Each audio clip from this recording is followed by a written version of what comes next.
everyone, and good afternoon. It's so great to be here with you all today. My name is Julie Roll. Oh, sorry. It's great to be with you all this afternoon. My name is Julie Roll, and I'd like to welcome you to Entrepreneur Hour. I'm the founder of Revivus Consulting. We work with organizations, First Nations, municipalities, and families to help make life more sustainable. I've had the pleasure of attending all of the Energy Disruptors Summits since they began, and I've never missed an Entrepreneur Hour yet. And so I'm really excited to be hosting this this year. I love hearing from the variety of speakers, from the people who are on the front lines, creating innovation where often regulatory frameworks don't even exist yet. So we get to hear a firsthand account today, which is pretty special. Before I introduce our first speaker, I'd like to acknowledge this land and the keepers of it. I'm a third-generation settler to Treaty 7 territory and a sixth-generation settler to Treaty 2 territory in Manitoba. This place where we stand today has been a gathering place for many millennia. The Blackfoot name for Calgary is Mokinstis, and that roughly translates to elbow and refers to this place where the two rivers meet.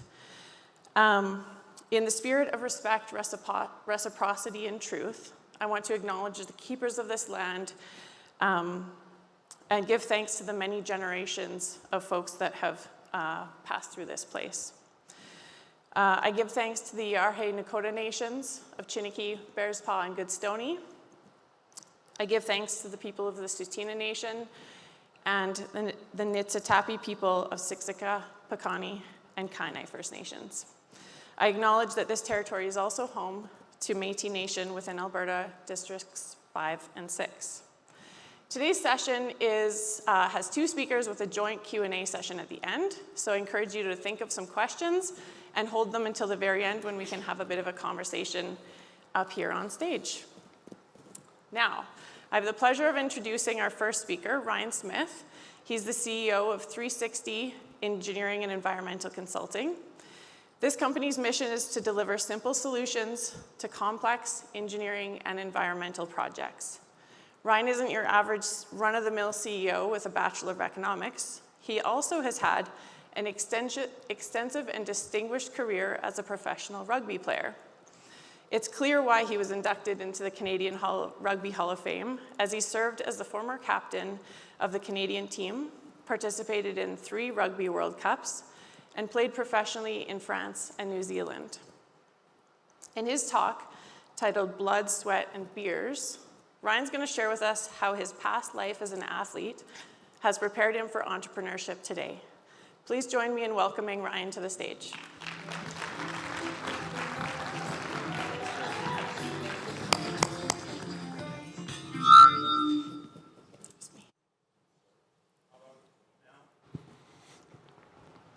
Maybe now? Is that better? Okay. The conversation I'm going to have today, it should be quite fun. I'm calling it entrepreneurial popcorn. Okay? It might be dry at times. Maybe it's salty at times. It's definitely not going to fill you up at all. But you might get some enjoyment out of it. You might take something out of it. And my hope is that you leave today with better perspective on some of the lessons that I share. Those are elite athletes right there. My inspiration in sport. What is it that you're truly passionate about? What are the lessons that your passions have taught you? So I crave constant improvement. And I believe the lessons I've learned from my passions are the ones that serve me the greatest in life. The lessons I've learned from my passions are the ones that serve me the greatest in life. So before I kick off on the conversation, I'm going to tell you what this is not. This is not a conversation about finding your passion. You have to do that yourself. I'm not a fan of that dialogue. I care more about the lessons we learn from the things we love. And to help set the frame a little bit differently as well, I want to talk about changing diapers. So, I had 3 kids under the age of 10, changed thousands of diapers in my career. There's probably a lot of great lessons that one should learn from changing diapers. How to avoid a toxic workplace, how to keep a clean workstation, how to deal with a boss that's yelling at you all the time. These are really great lessons that one should learn from changing diapers. But I hate changing diapers. It's not a passion of mine. I didn't learn any of those lessons. I've forgotten them all already. I care more about the lessons we learn from the things that we love. So let's talk about my passions. One quick note before I do that as well. I'm really passionate about people. Passionate about my wife, passionate about my kids, my family, my friends. This is not that. It's a conversation about the things that I'm passionate about and the lessons that they teach me. So my two passions are sport and entrepreneurship. I'm a lover of all things high-performance sport, but in particular the sport of rugby. Now, if rugby is not your thing, that's okay. You should stay. If it was your thing, I would question your sanity. It's a really stupid sport. You shouldn't play.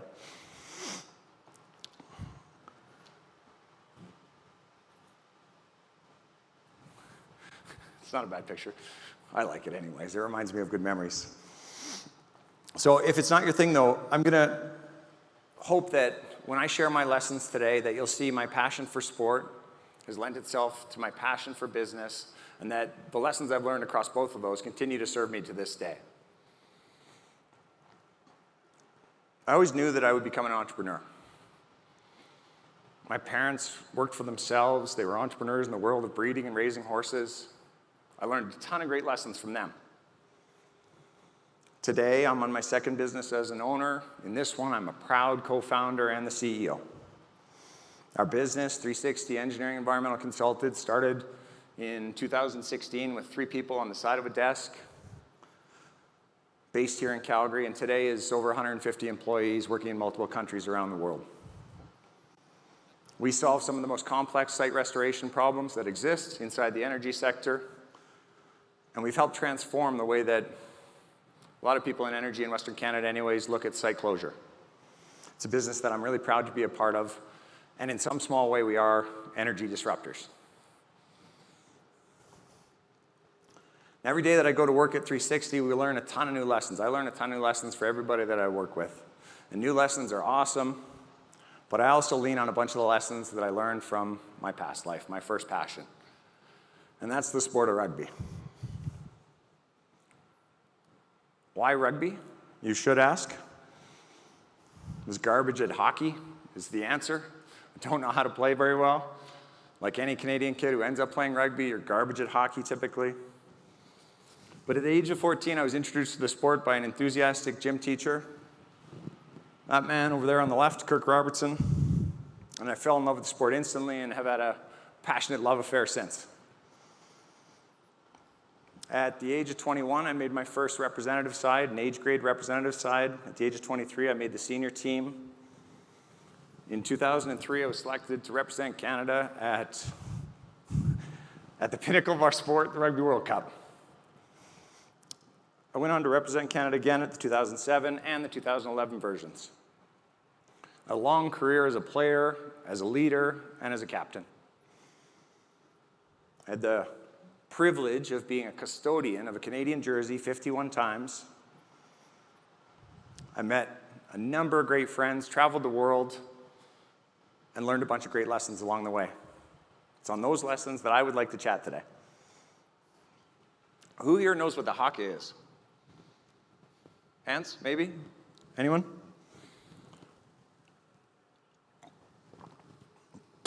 A couple. That's fantastic. The haka. So picture this, 2011 Rugby World Cup. Canada's playing New Zealand. It's the last pool game of the tournament. Canada's going home, having not qualified for a quarterfinal. New Zealand's going on to a quarterfinal win, and eventually to win that Rugby World Cup. We don't know it yet. It's there that I faced my third and final haka of my professional career.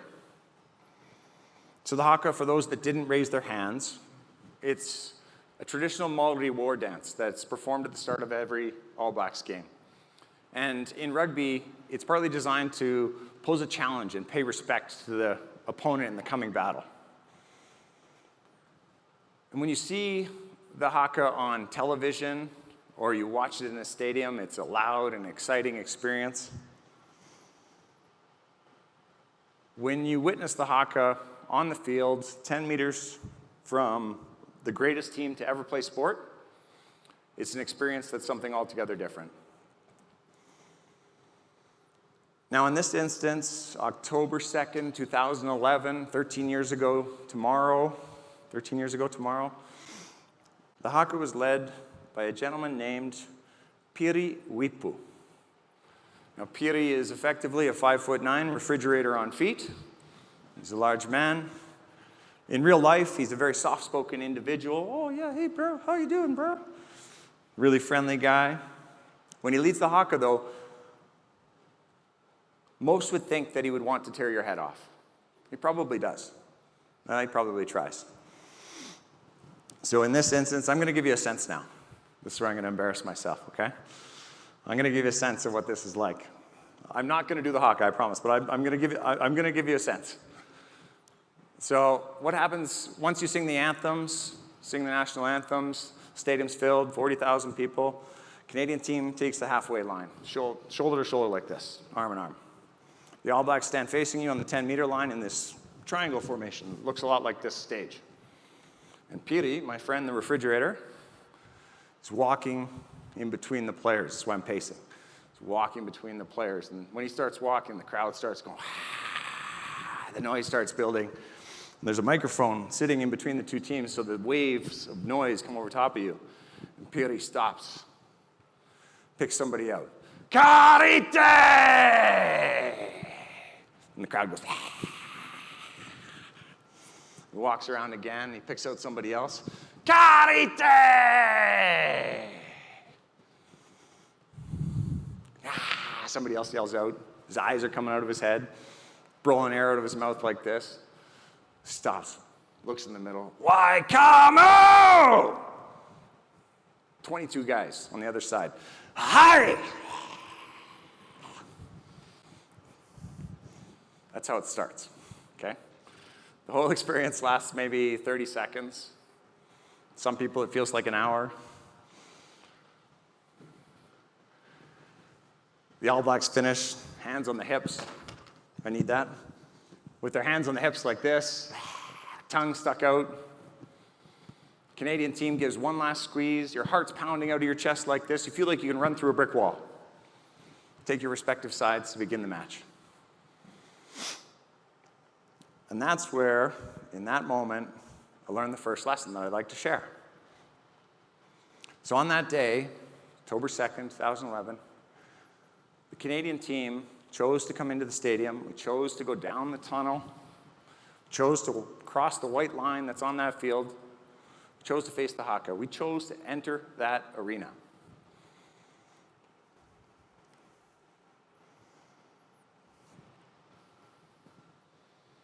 What is it that Teddy Roosevelt says, famous speech? The credit belongs to those who are in the arena, face marred with blood and dust and sweat. Goes on to say, who at worst fail while failing greatly. Think about that. Who at worst fail while failing greatly. Everybody always asks the same question when you face the haka. Hey, were you scared? You should be scared, probably, but we weren't. The answer is always no.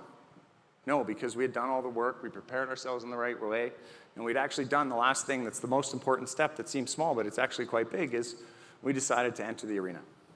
We decided to step on the field.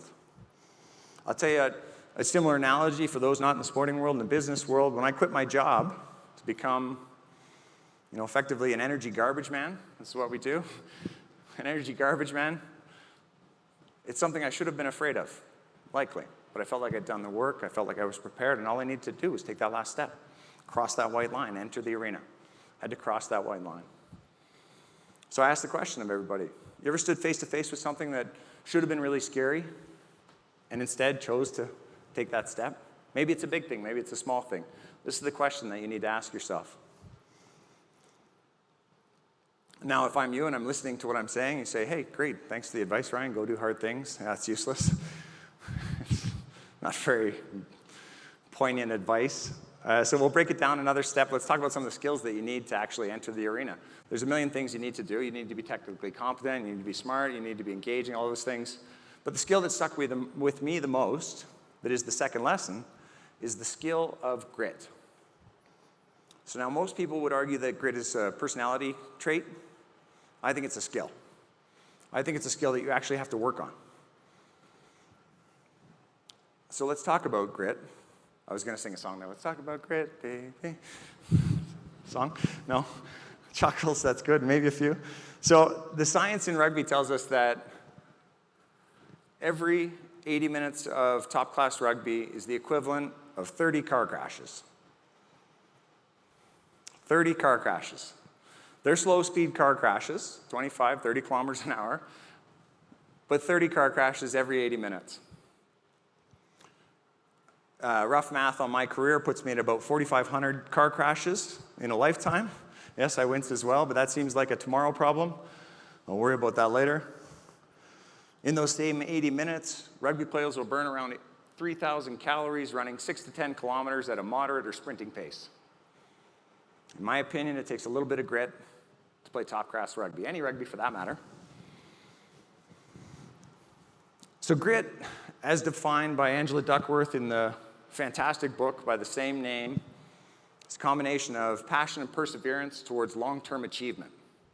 Passion and perseverance towards long-term achievement.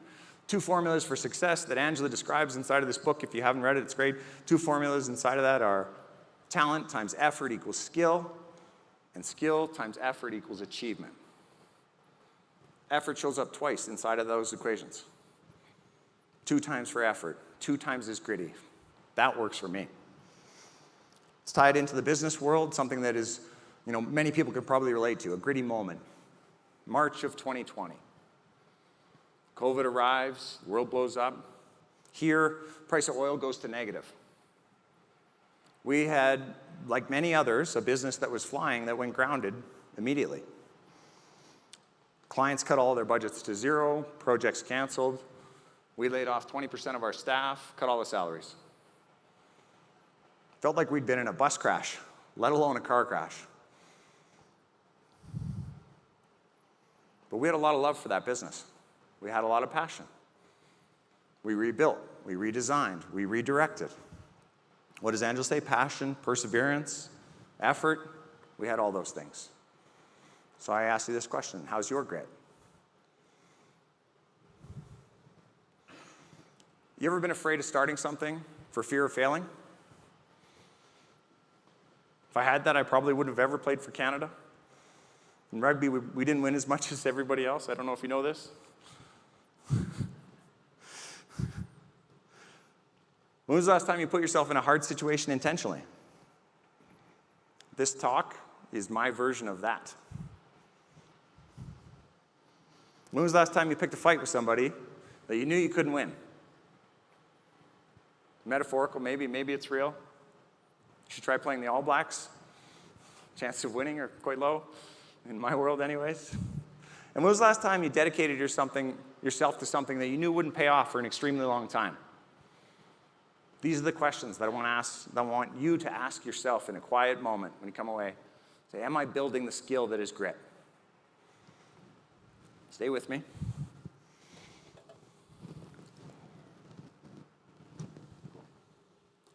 Lesson 3, drink more beer. It's not. So, lesson 3,